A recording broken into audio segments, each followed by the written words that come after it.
Welcome everyone to Meetings and Miles. I'm Pamela and this is my co-host Mark. How are you today, Mark?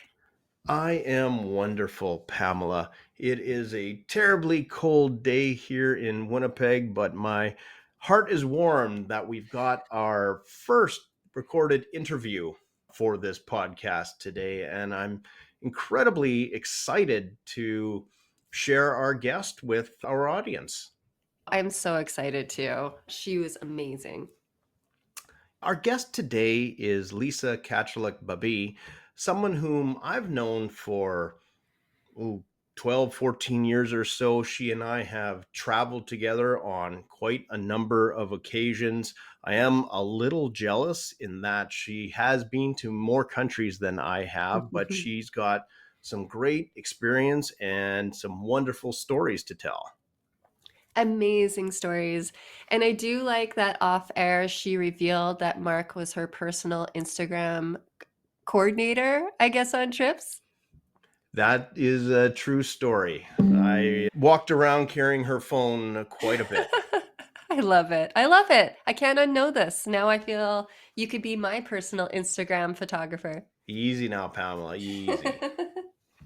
But what's also great about Lisa is that she has trained and developed a lot of new travelers, people who've never really traveled for business before, and she's got them started on that journey. So, some fantastic experience there as well. And I will note too that during this recording, my dog Pax incorporates a few of her comments. And for any of you that are wondering, yes, she is pro bleisure. So without further ado, here is our interview with Lisa. Please introduce yourself and tell us how long you've been traveling for business. Hi, everyone. My name's Lisa Kachulak-Babey, and I have been traveling for business almost 20 years. So it's been quite some time. Yeah, it's been quite a few places.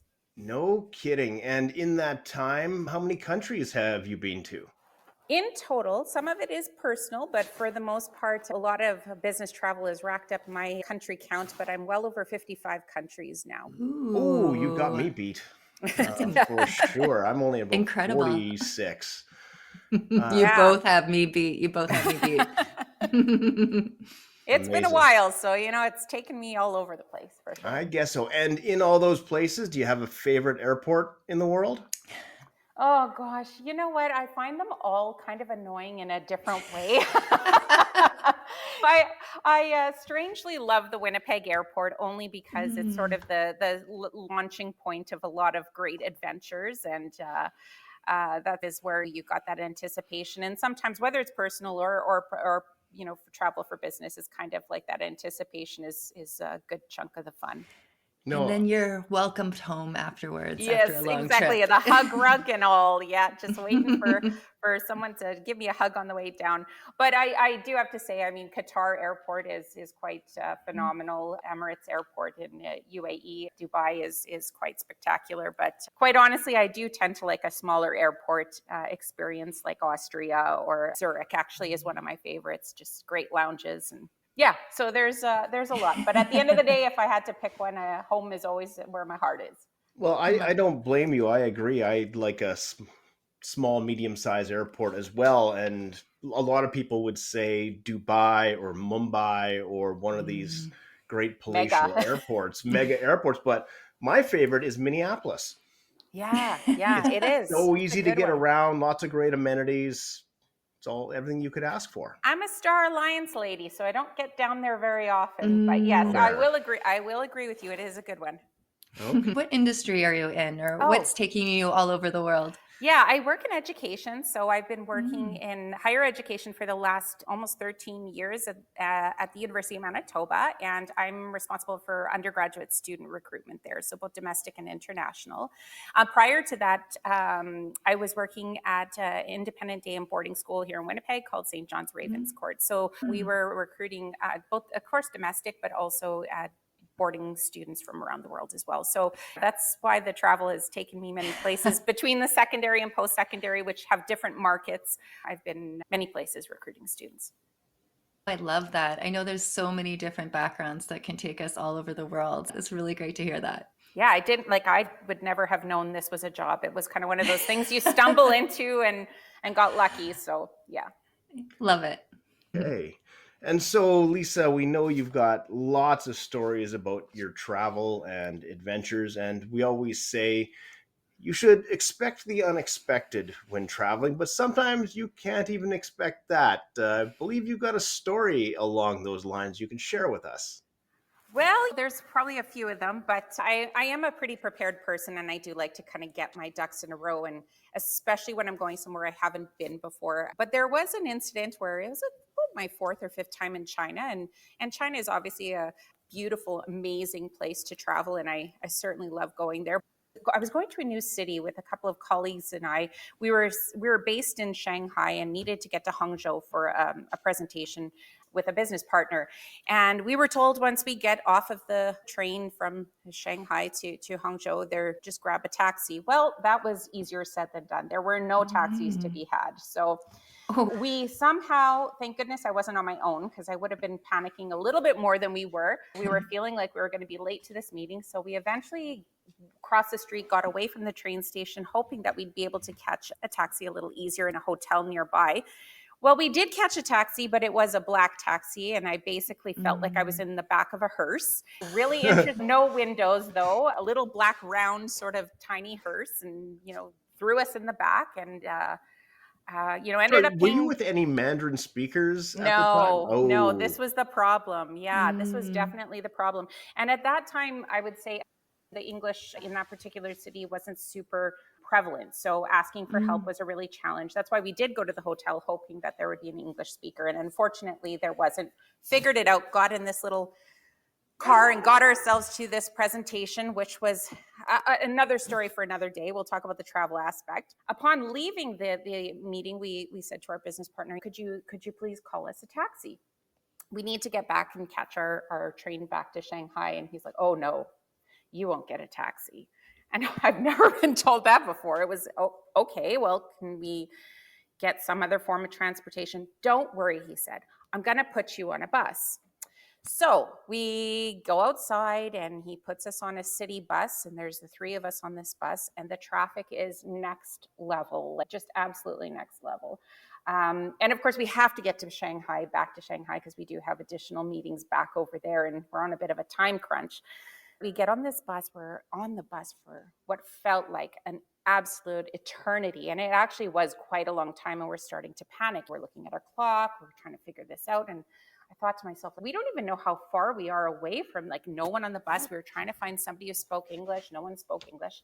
We finally decided, okay, I'm going to phone this business partner, and at least he speaks English, so we can get him on the phone, hand the phone over to somebody on the bus, and they can tell us where we are and what's happening. We get on the phone, and if you've ever been to China, it's very populated. The bus was very, very full of people. It was loud. It was chaotic on this bus. And we were the only Caucasian people on the bus. And so we obviously didn't speak Chinese. We were sticking out a little bit. And certainly when we got on the phone and we handed the phone over to somebody, everyone was sort of paying attention to what was happening. And all of a sudden, the bus went completely silent, because everyone wanted to hear what was going on with these foreigners. What are they doing? What's happening? And so I talked to the business partner, hand the phone over, and he starts explaining, and then everyone's listening. And then I get back on the phone. He said, okay, you're 4 stops away. So the bus remains silent, and everybody's kind of watching us, and we're getting closer to our stop. And finally, the next stop is ours. The bus is ready to stop, and the doors open, and everyone on the bus is like, I'm assuming this is what they're saying. They're cheering us on. And like, this is your stop. Get off, run. Yay! And the 3 of us jump off this bus and start running. We are very close to missing our train, very close. And we're turning around, waving at them. They're waving at us, and they cheer us on as we're running to catch our train, which, by the way, we did miss, but that's okay. It was a really, really interesting day. So as much as you want to prepare, sometimes you got to be on your feet and do the best you can with what you've been given. But it was an absolutely hysterical day, and the doors parted. Everybody let us out first, which is not super common when everybody's in a rush and trying to get where they need to be as well. So As much as we planned, it didn't go as planned, but we made it work. That is outstanding. Definitely never had that experience. How long ago was this? What That year was was it? quite some time ago. I would say that was probably around 2008 or 2009, I would suspect. So it's quite some time. I think there's probably a lot better signage and help and since then, but nonetheless, it's a hysterical memory, and the colleagues and I still reminisce about it to this day. Kind of Oh, like the that Amazing Race for us. It was great. pretty much. Yeah. You're And you're being like the star of your own movie for sure in Yeah. this moment. Yeah. The audience is watching and cheering you on. I love Totally. It was great. it. I was going to say it's before the days of Google Translate, but they don't allow Google in China, so you couldn't have used it anyways. No, and actually, it was kind of a big deal to even phone somebody because there wasn't the data plans the same as it is now, and we didn't have the maps to be able to use. I think at that time I was still using a BlackBerry. So yeah, it's a different Cool. time. I remember the BlackBerry days. Yes. Yeah. It was an era It for was. sure. Well, that's a great story. I love it. Since you brought up the BlackBerry, can you tell us a little bit how technology has changed in your experience over the years? I think that, well, primarily I'm a solo traveler. I do sometimes travel in groups or with people along the way, but primarily I'm on my own. And as a single female traveler, I think that I actually feel there's a higher level of safety that we have nowadays that we didn't have in the past. And, from feeling like I was almost abducted in a taxi in Sao Paulo to other situations in taxis in other places in the world, not having that access to Google Maps and those kinds of things, not knowing where you're going or where you are was problematic and scary. Having the data plans is a big one for me. Having basically that Air Allo or whatever anyone uses for an eSIM has really changed the safety aspect for me, and I feel a lot better knowing where I am. I'm pretty good with direction anyway, but nonetheless, you're at night, you're going in a different direction. How far are you from where you are? That's a huge one. Uber, of course, is a big one, and not having to also carry a lot of cash anymore, which is also a bonus. I've been ripped off a lot in taxis, and so not having to exchange money is a big one. So those two are ones that are definite standouts for me as a female traveler in particular, and making sure that, and for my staff as well, making sure that they're safe when they're traveling. I can absolutely, that resonates with me a lot as well too. And even with Uber, if you got taken on a taxi on a little bit extra excursion that you weren't planning, and as you say, ripped off from the time to time, but Uber just helps with the language barriers Yes. and the currency and everything's taken care of. But that definitely resonates with me, Lisa. I think you might have been burying the lead there. Tell us the Sao Paulo abduction story. Well, it wasn't quite as bad. It felt like I was abducted, but I wasn't. So I was at an event at a hotel that I wasn't staying at that hotel. And when I picked up the taxi at the hotel, which is generally a pretty safe thing to do. And I didn't feel worried about that at all. And I told him where I wanted to go, the name of the hotel. And he was like, yeah, no problem. In obviously Portuguese, but you can deduce that people kind of understand what you're saying. And I get in the car. It was quite late at night. It was a late event. And I am lucky. I have a very good sense of direction. I know when I immediately that's one of my few gifts is being able to sort of navigate. You have many gifts, Lisa. The gift of gab is another one for sure. That's an important one. So I get in the car and I can sense we're getting further and further away. And if you've been to Sao Paulo and done business there, you'd probably know that traffic lights, especially at nighttime, are a suggestion, especially because of car theft and whatever, and abductions, those kinds of things, and carjacking. We're getting really far away really, really quickly. And he's driving very fast because he wants to make a quick, fair enough. I mean, I want to get to where I'm going fast too. I'm starting to panic, and I tapped him on the shoulder and I'm like, we're not going in the right direction. Like, we're going far. I'm over there. Anyways, lucky for me, I do, like I said, try and plan as much as I can and recognize that I better phone the hotel and get them to talk to this guy. So I did have the hotel phone number programmed into my phone, which I do tend to do. And that's a great pro tip. Yeah, it's a really good tip. Just in case, have it written down, have it available. And unfortunately, I wasn't prepared in that. I usually have a printed out copy of where my hotel is so I can show people. But this is a fairly rookie move. This was in the early 2000s as well. So anyways, to make a long story short, I got the hotel on the phone, and the confusion is that my hotel was named after an area of Sao Paulo. So he thought I needed to go to the area of Sao Paulo, not he didn't realize there was a hotel by the same name in a different area. It was a totally honest mistake, but I can't even tell you how, like, my heart, I was shaking. Yes. I'm like, is this how it's going to end? I'm like, yeah. So in the end, it was totally fine, but it was another lesson learned to make sure you always have that hotel name on you to show people. What if your phone died and you don't have that? There's those little tips and tricks that you learn along the way, just sometimes because of these fearful situations. I know you've had a lot of people newer to business travel to start to work for you, and maybe some of their first experiences traveling overseas is under your guidance. So what type of advice do you give these new travelers before they head out on the road for the first time? It's a tough one because yes, I give lots of advice, and we have a lot of documents and preparation and safety procedures and protocols that we put in place to try and make sure people are as prepared as possible. I always try and put myself back to my very first trip when my former boss and mentor sent me on my first trip to Germany, which was the first trip I had ever taken on my own overseas. It was the first place I had been where English is very easy to get around there, but at that time I didn't know.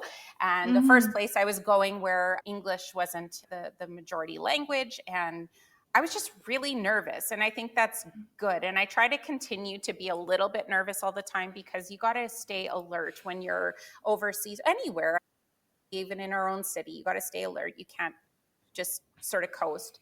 But it's really hard because I always think no matter what I'm going to say, I'm not going to alleviate all that stress. I cried the night before I was going. I was like, can I do this? No. Am I gonna survive? And as Mark knows me quite well, he knows I can be a little dramatic. So yeah. It's a big deal. The It's a big big first deal. overseas. But I try and tell a few stories and give a few examples, but we really do try and document as many things as we can in a pre-departure checklist. Make sure that they're registering with the Canadian government abroad. Make sure you're printing out all of the meetings and appointments and all the places you have to go in case you lose your phone, in case you don't have access to it for whatever reason. I have had staff get their phones stolen and they are without a phone. And I've had staff not have any cash on them, or things happen, unfortunately. And part of trying to find the right people for this job is also finding people who can think really quickly on their feet. And some of that takes experience and time, but you have to expect the unexpected whenever you travel internationally. But I always say this is similar. I know Mark has told this story before, and he's got, what is yours? Your check is your wallet, your passport, and you're good to go, whatever it is. Mine is, I have my own, and and I've always had my own, and I call it my 3 check. And my 3 check is when I get up out of the plane seat, when I am leaving my hotel room, when I'm going to a meeting, wherever I'm going, I always do my 3 check, and that's passport, wallet, phone.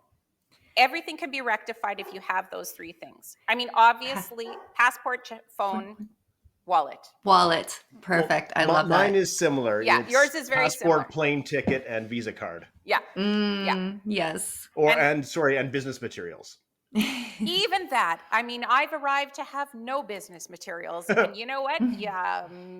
Find a print shop, you get them printed, and you do the best you can with what you have. Because I've got a wallet to be able to rectify that, and a phone to call somebody to do it, right? So for me, that's my saving grace, and everything else is replaceable. Those are sort of my top 3.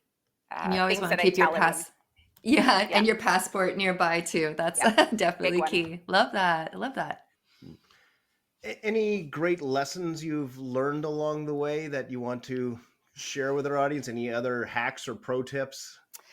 Oh, I probably got a million of them. I think one of the things that I've learned personally is that, especially when I think back to when I went on my first trip and how scared I was, it really builds confidence. And I think as a woman in business in particular, we don't always I don't know what the word is I'm looking for, but we don't always have the opportunity to feel that independence and take charge and everything, especially so early in my career.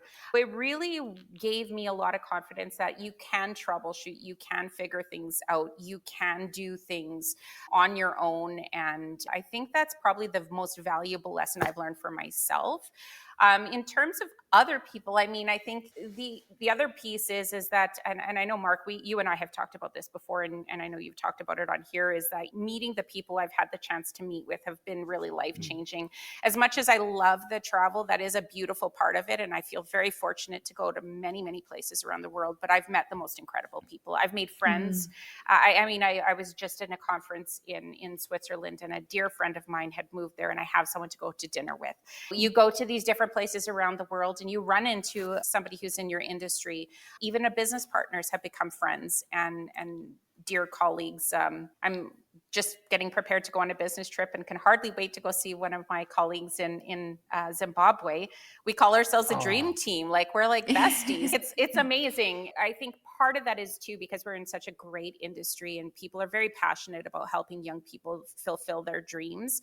And so it does attract a certain type of person that really is empathetic and open-minded for the most part. And so it's pretty easy to connect. And people who are in sort of my role and around the country and around Canada and other countries as well really do have that outgoing personality. So it's quite easy to make friends. That's a big lesson for me for sure, is that you can do things on your own, but there's also a lot of helpers out there to help you get the job done.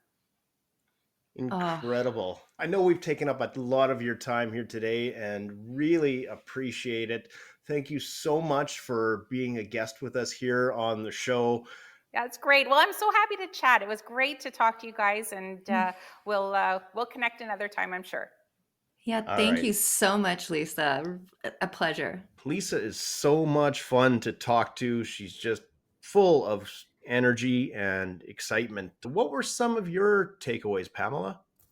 Oh, she is so lovely. I really love that chat with her. One of my biggest takeaways was when she's talked about the confidence that you build with business travel. And I think about it, my own trips, and I don't know if there was a specific moment in time, but you're representing your company all by yourself. You're navigating those travel logistics, you're doing the work part, then you have those bonus life experiences and new connections. And I really think about that as cross training. You climb a mountain, then you do a work challenge, like a data analysis deep dive. But it feels a little less challenging because you're doing all these challenging things all over the place, building that confidence and putting in those reps, putting yourself outside your comfort zone. And this is what travel does for us. Every trip, you grow all the time. For sure. And I'd never really thought about business travel as a confidence builder, but she was absolutely right. I completely agree with her. When you're expecting the unexpected, dealing with that is a surefire confidence builder.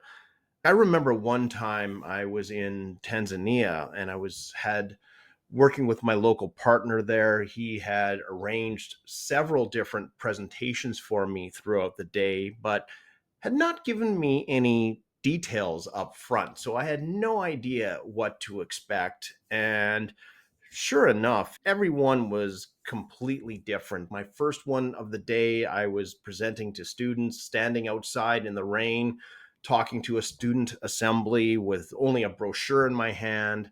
Then I moved to somewhere else a few hours later that was in a giant auditorium with Ooh, 300 or 400 people.